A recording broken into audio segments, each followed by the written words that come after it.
Where have you been? Where have I been? That's the real question. I've been busy. Super busy. And I've decided to kind of scale down on things a little bit, but we're back. Episode 17, ready to go. Lots to talk about. Let's get right after it.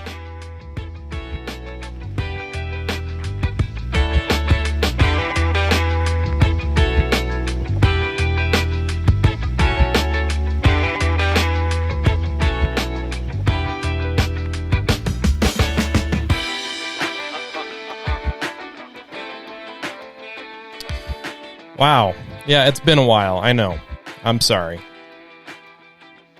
Hopefully I can explain and describe to you what's been going on a little bit over here and catch you up on some things.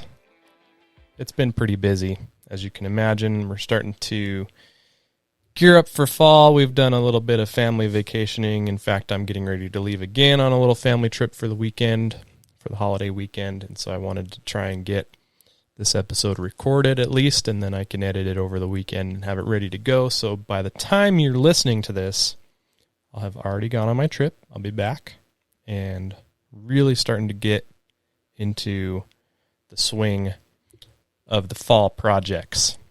And I'm excited. I've already started. Already got some stuff going on. We've had a good amount of rain come through in the form of a couple of pretty nice thunderstorms. Obviously, some areas got hit a little bit harder than most, but we have seen some very healthy rainfall here, which is so welcomed, much needed, and I wish we could see more. And I know that a lot of people who are in the path of, or were in the path, I think it's passed by already, but Hurricane Ida, have seen their fair share of rain as well, and I hope any of you listening know that you're all in my thoughts and hoping that you guys have the best possible outcome from all of that you can get. That I've seen some images and some video. There's quite a bit going on down there. Hoping for the best for you guys. Temperatures here are starting to come down. We're not in the 90s really anymore. If we are, we're just barely touching low 90s, but for the most part we're in the 80s, which is right at the beginning of the fall renovation window for overseeding and dethatching, aeration, all the things that you would want to do during this time of the year. And I'm going to be doing a little bit of everything myself. So ready to go. I think after I get back from this trip, it's going to start going into full swing here. So as far as projects go and what my plan is, the biggest one right now, and that I've already started, is my putting green project in the backyard. I have gotten a good start on that, and at this point I'm just waiting for material. I'm going to do a sand and peat moss base for the putting surface. And I have received my bent grass seed. Special thanks to the folks over at Barenbrug for taking care of me there. I've got some V8 creeping bent grass. And I don't know if I mentioned this the last time or if I even talked about it, but if I did, it will just be a quick reminder that the reason I chose V8 is because that particular variety of bent grass was actually tested here in Utah. And that really stood out to me. And it did really well, obviously. So, with that in mind, I am going to be planting it in my backyard. So I've gone ahead, I rented a sod cutter a couple weekends ago and cut up the area that I want the green to be. And I decided that at first I was going to just load everything into my Gorilla cart, haul it out to the front, load it in the truck, do whatever. And it became very clear very fast that this area is a little bit bigger than I anticipated. It's still about maybe 450 square feet max. But moving that much sod and dirt out of there that's a lot of work. And I decided to enlist the help of my father-in-law, and more specifically his Kubota tractor. We brought that over and dug out all of the material, so all the sod's out and a little bit of dirt too. I wanted to have it around an average of 4 to 6 inches dug out to be the base to hold all the sand and everything. And on average, I'm around 4 or 5 inches or so. There's some spots that are lower and there's some spots that are higher than that, but I think overall it will work out just fine. I'm not going for USGA specs or anything. I just want something decent. But as you saw from the video that came out on Friday, this was a pretty eventful process here. My father-in-law started using the tractor, and I was filming. I had no issue with that at all. I've never driven that tractor before. I've only taken a look at it because it's fairly new to him. And he asked me towards the end, he said, "Do you want to drive it?" And I said, "Yeah, sure. Show me how." So he shows me the controls and how to use it. Not too hard. And so I start digging. And obviously it takes practice. You got to get familiar and you got to remember and coordinate and everything. And I had a good first bucket load that I emptied into the back of my truck. And another one later that I did, I filled up only half the bucket. And so a lot of that weight was leaning towards that side while I was dumping it into the back of my truck. And I didn't realize that. Neither of us did, to be honest. And I don't blame anybody. If anybody's to blame here, it's me. But what happened was, as you saw in the video, all of that weight, once it left the bucket, the weight of the tractor shifted. And it just happened to shift right into the glass of my truck. And I just completely shattered the back window of my truck. Luckily, nothing else was damaged. This was like a straight direct hit right on the glass. None of the paint was scratched. Nothing was damaged. Nothing was dented. There was just glass everywhere. And I spent a lot of time vacuuming out my truck and clearing the glass off of the driveway, and what a mess, as you can imagine. Thankfully, the good news there is that insurance works, and the insurance agency had a good laugh when I told them that I knocked it out with a tractor. So that was kind of fun. And they were able to cover it. So that was pretty nice. I just had to pay the very small deductible. So that was pretty crazy. And if that wasn't enough for you, one thing that I wasn't able to catch on camera, which I'm kind of glad I wasn't filming, it was a much more scary moment for me. I had made a pretty deep scoop after that, and this was the next day actually. I made a pretty deep scoop, deeper than I needed to, much deeper. And as it was completely full load in the bucket, and so all of that weight is now in the front. And those tractors can only handle so much weight, and that's a lot of material, so it's pretty heavy. Well, I drove forward, and I had the bucket raised probably midway or so, enough for tipping to actually happen. And I've since learned that when you have a large bucket load like that, you want to keep the bucket relatively low to the ground in case you do tip forward. The bucket will stop you from tipping farther than you need to. So before I actually realized that, though, I had this experience. I have the full bucket load. I'm driving forward, and my front tires go into this deep, deep trench that I had just dug out from this large scoop, this unnecessarily large scoop. And that causes the front of the tractor to tip forward, and my big back tires to go up in the air. And then I'm trying to figure out exactly where I am and what the tractor's doing. And obviously this dirt isn't level, so the tractor's wobbling in all directions, not just forward and backward, but sideways.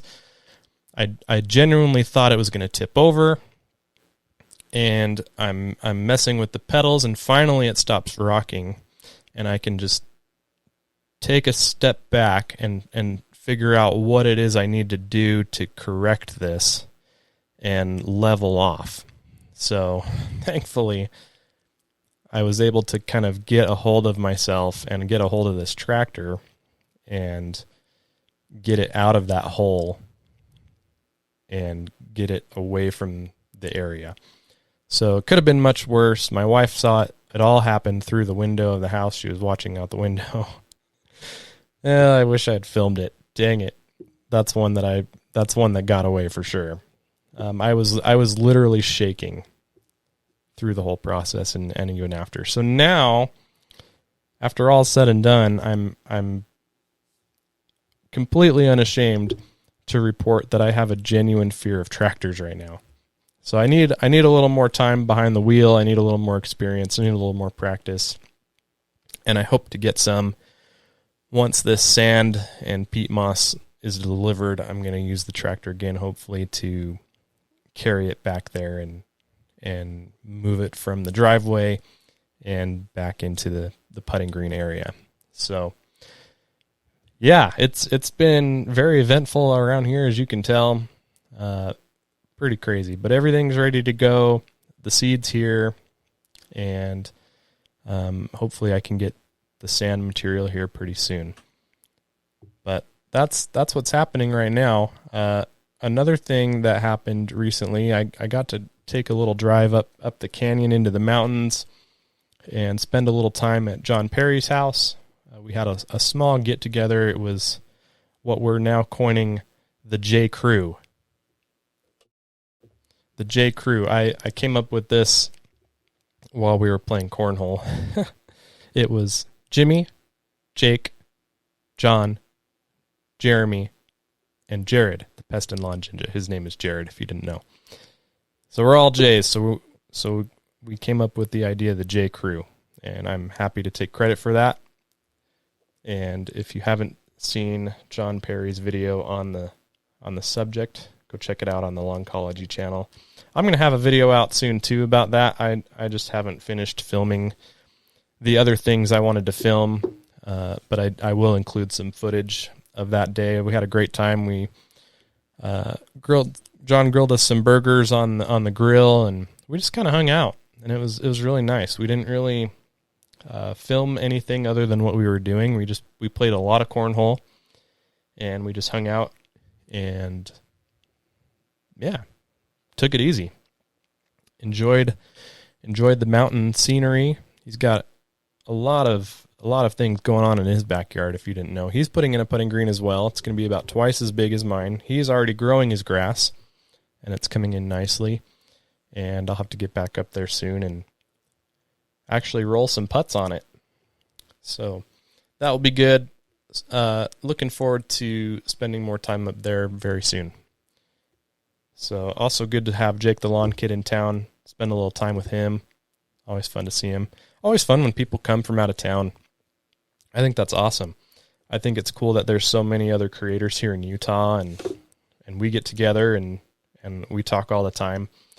And we like to get together, especially when other creators come from out of town too, and spend time with them. I think that's great, and I hope that happens more. I'd like to do some traveling here too. Should be doing some here soon, and can't wait. So that's going to go ahead and do it for most of the updates.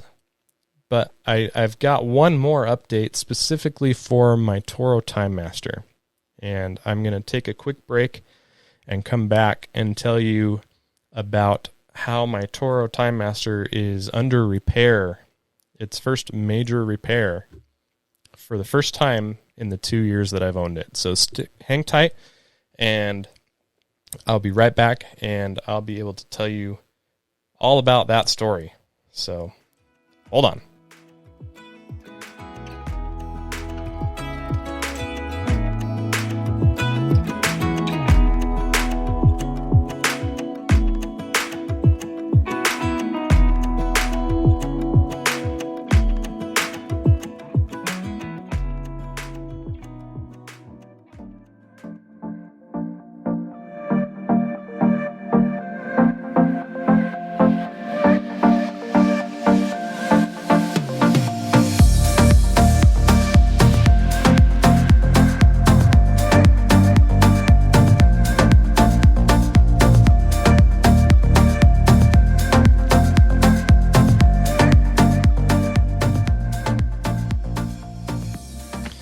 Right, so I had to sufficiently tease you before that break, and rightly so, because there's another good story.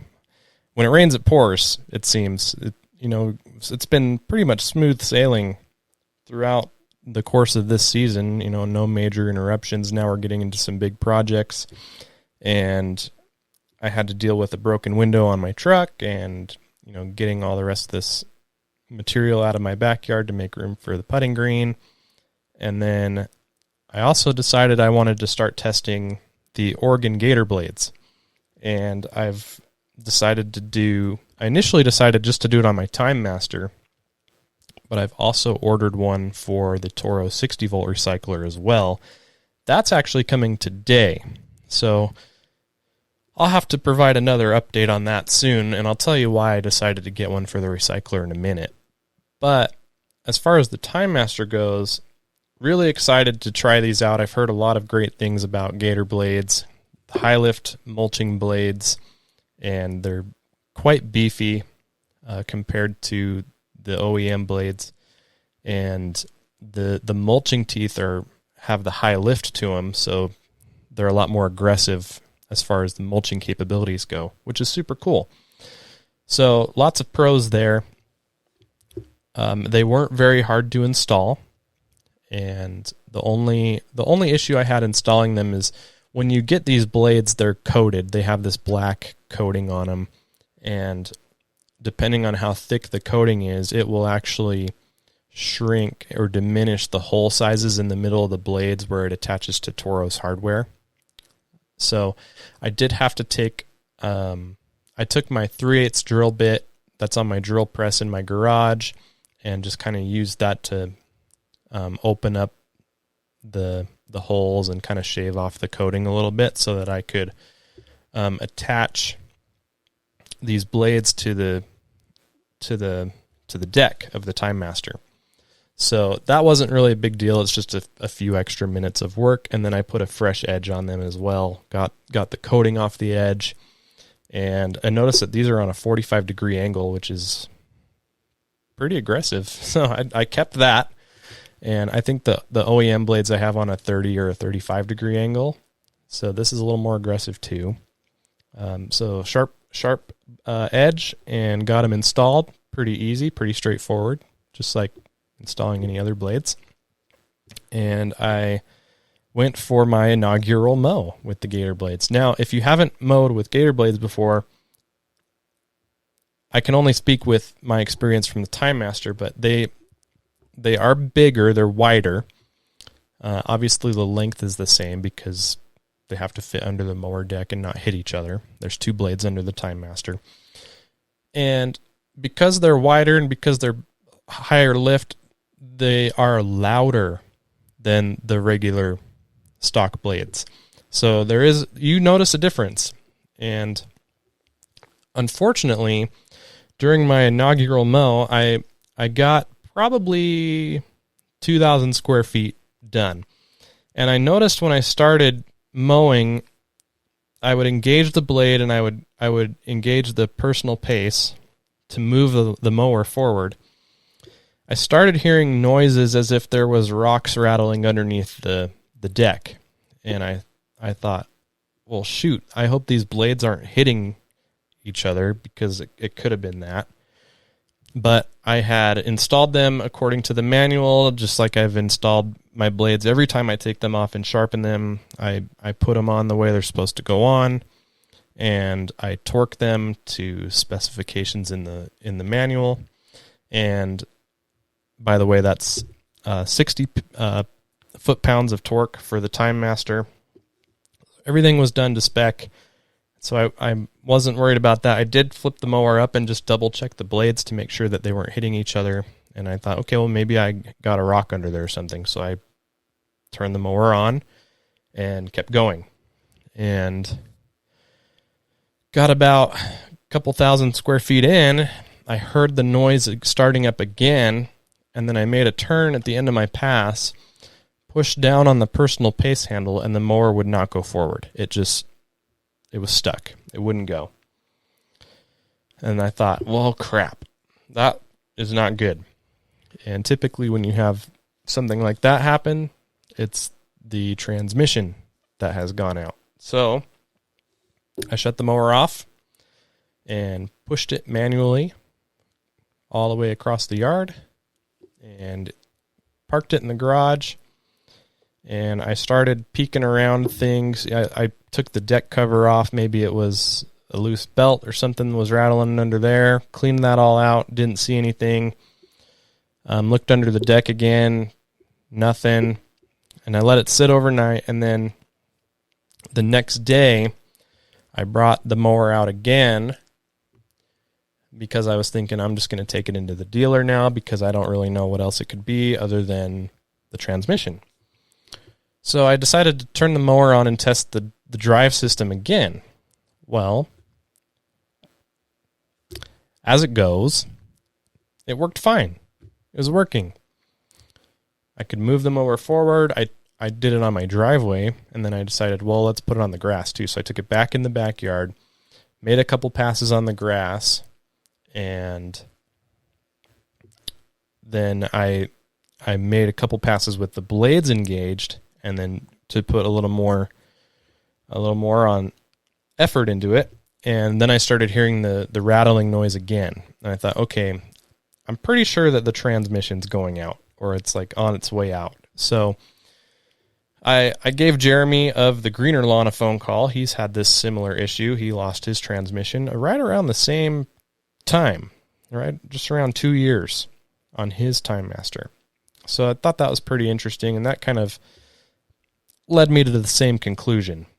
And I decided I'm just going to take it in to the dealer. There's a 3-year manufacturer warranty on these things, and that's what I'll do. So I took it down to the nearest dealer to me, which is about 15, maybe 20 minutes away, depending on traffic. Not terrible. I dropped it off with them. I told them the story, everything that's going on, and they said that they would look at it and let me know. But they're about a week and a half to 2 weeks out. So that was a week and a half ago. I took it in on Monday last week. So this is day 10, day 9. So I hope to get a phone call any day now. And hopefully they can confirm my theory that the transmission's going out and they're going to replace it. The only thing I am concerned about is I told them, I would want to claim warranty on that if it is. And they said anything that's under warranty they can do under warranty, but they need a proof of purchase. So I'm kind of at a little snag here. I bought I bought the mower from Home Depot March of 2019, so I am technically still under manufacturer's warranty. However, I cannot find my receipt. Why would anyone have a receipt from over 2 years ago? Typically, I'm pretty good about saving stuff, and since then, like probably over the last year, maybe year and a half, I've started just emailing receipts from Home Depot. When you check out from Home Depot, it asks you if you want an emailed receipt, and it will print you a receipt and email it to you. I do that, and I've been doing that for some time now, but I wasn't doing it when I bought the Time Master. So kind of unfortunate. My understanding, though, is that they can still go off of the manufacturer's date on the machine, and if that falls within 3 years, that can still be covered under warranty. So I'm reaching out to my contacts at Toro and seeing if they can verify that for me in the meantime while I wait to hear back from the dealer. Hopefully that will be soon. If it's not under warranty, I'm going to be a little upset, especially if it's the transmission, because the transmission isn't that difficult of a replacement, and the part is only about $60. So that's going to be a little frustrating if this doesn't work out for me. We'll see. Stick around. I'm pretty sure I'm going to do a video sharing my experience with this. I've done a review already on the Toro Time Master, and at the time of that recording, I hadn't had any issues up to that point. It had been probably a year and a half of ownership, and now I'm ready to add to that and add an addendum to that review, you can say, and just share my experience with the transmission, and that's just something people need to know about. As far as things that could have possibly contributed to that, I have one idea in particular, and that would be pulling around a stripe kit. You're adding weight and more stress to that when you stripe. Now I don't stripe often. In fact, I haven't been striping a lot at all in the last few months. The only times I've really striped, I've can probably count on one hand how many times I've striped this year. But I did do a significant amount of striping last year after I got the big league roller. But that does add some extra weight and some extra stress on the transmission and all of that stuff. So that's my theory. I think that has a lot to do with it. And I think just general use and wear and tear. And maybe there's an issue with these transmissions if it's a common problem that people are having. I know Jeremy always has his striping roller on his mower. But that's where my thoughts are right now, and I'm not worried about the repair or anything. If I have to pay, I have to pay. Hopefully the warranty will be honored one way or another. So keep you posted there, and like I said, I'm probably going to document this in a video for all video making sake, and just people need to know. So that's where that is right now, and I am looking forward to getting that back as soon as possible. Hopefully, I'm going to mow the backyard before I go on this trip. I've been using the 60-volt recycler to do that, and it's been nice to get back with that. My dad's been using that. I keep it at his house, but now it's my backup mower, and I have to mow the backyard with it. It takes a little longer, and it's a little more tedious. And one of the biggest reasons for that is because the mulching blade on that isn't really all that great. And so that's why I got a Gator blade for that as well. I'm going to throw that on today and see how it goes. And yeah, so we'll see how it goes. And hopefully the next time I mow after today will be with the Time Master again. Reunited. Hopefully. But now I want to just share my thoughts on one other thing. Just something I notice about my neighbors. You know, everybody watches their neighbors, and you see what your neighbors are doing, and you kind of notice some trends. And over the past couple of years, I've noticed that every time my neighbors mow their lawn, as soon as they're done, they'll park the mower in the garage, and then they'll kick the sprinklers on. And it's not just because it's not that it's their watering day or the day that they normally water their lawn. They just kick the sprinklers on after they mow. And I'll admit I haven't put a lot of thought behind why they would do that, but with that being said, I don't understand it. I don't personally turn my sprinklers on after I mow every week or twice a week or sometimes 3 times a week in the front yard. I just don't do it. I don't see a need. My lawn gets watered twice a week on 2 set days every week. That's it, and I mow in between. But there's several neighbors around me that every time that they mow, they water their lawn. And then they have their regular watering days too.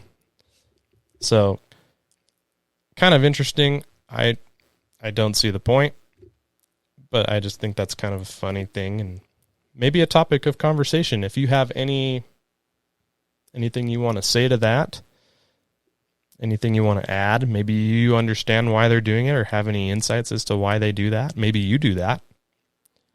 Send me an email. Let me know what you think. I want to continue this conversation. I want to know what's going on here. Maybe I'm missing out on something. But Jimmy at jimmylewismows.com. That's my email. Feel free to weigh in on the conversation there. But that is really all I've got for today. I am very excited for what's to come. There's some cool things happening that I can't share yet. And we've got the whole fall season ahead to look forward to too. But that is going to wrap everything up for episode 17 of the Cherish Each Moment podcast. Thank you so much for listening. I appreciate all of you. Please remember, when you're out working in the yard, taking care of it, cherish those moments. See you next time.